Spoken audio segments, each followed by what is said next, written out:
দক্ষিণ দিনাজপুরের হিলি ব্লকের তিওর বাজারে হিলি বালুরঘাট 512 নম্বর জাতীয় সড়কের দুই প্রান্তে প্রায় 500 মিটার জুড়ে চলছে বড় আকারে ড্রেন নির্মাণের কাজ, কিন্তু সেই কাজ ঘিরে উঠেছে ক্ষোভের ঝড়। অভিযোগ, ড্রেন নির্মাণের কাজ অত্যন্ত নিম্নমানের, এমনকি এই ড্রেন হলে স্থানীয় মানুষের কোনো উপকারই হবে না। এলাকার স্থানীয় বাসিন্দা ও ব্যবসায়ীরা বলেছেন, শুধু রাস্তার জলই নিষ্কাশিত হবে, কিন্তু বর্ষার জল বা ঘরোয়া ব্যবহৃত জল বেরোনোর কোনো পথই থাকছে না। ফলে আগামী বর্ষায় তিওর বাজার জলের তলায় চলে যেতে পারে বলে আশঙ্কা। তৃণমূল কংগ্রেসের নেতা অরুণ বর্মন ও ব্যবসায়ী উজ্জ্বল সরকার সরাসরি অভিযোগ তুলেছেন ঠিকাদার সংস্থা ও ইঞ্জিনিয়ারদের বিরুদ্ধে। মানুষের তো একদম উপকার হবেই না।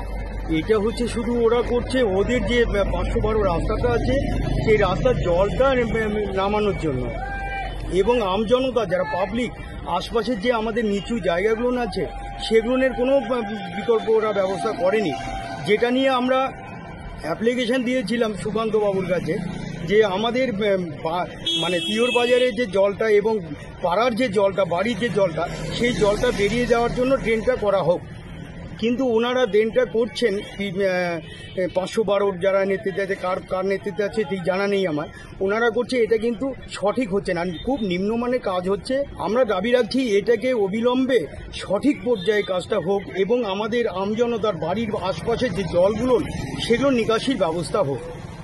এটা জনসাধারণের সুবিধার্থে যদিও প্রকল্পটি শুরু হয়েছে, কিন্তু এখন বাস্তবে যা দেখা যাচ্ছে সেটা জনসাধারণের সুবিধা না হয়ে শুধু 512 রাস্তার যে জলটুকু সেটাই ড্রেন দিয়ে যাবে, কিন্তু প্রতিবেশী এবং ড্রেনের পাশে বসবাসকারী লোকজনের এটা ভীষণ অসুবিধার সম্মুখীন হবে।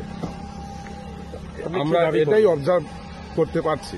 আর যা কাজ হচ্ছে খুবই নিম্নমানের কাজ হচ্ছে, মানে শিডিউল অনুসারে কাজ হচ্ছে না। রাস্তায় দেখছি, আমি যেহেতু প্রতি হিসাবে দেখতে পাচ্ছি যে রাস্তায় ডিপ করা হচ্ছে। ডিপের পর একটা সাধারণত আমি জানি যে পলিথিন, আর্থের উপর পলিথিন দেওয়া হয়, সে পলিথিন না দিয়ে ঢালাই হচ্ছে। কি মনে করছেন, জায়গায় পলিথিন দেওয়া হচ্ছে, কিন্তু জায়গায় পলিথিন দেওয়া হচ্ছে না, একদম নিম্নমানের কাজ। হিলি থেকে রবিন মুর্মুর রিপোর্ট, নয়া জামানা।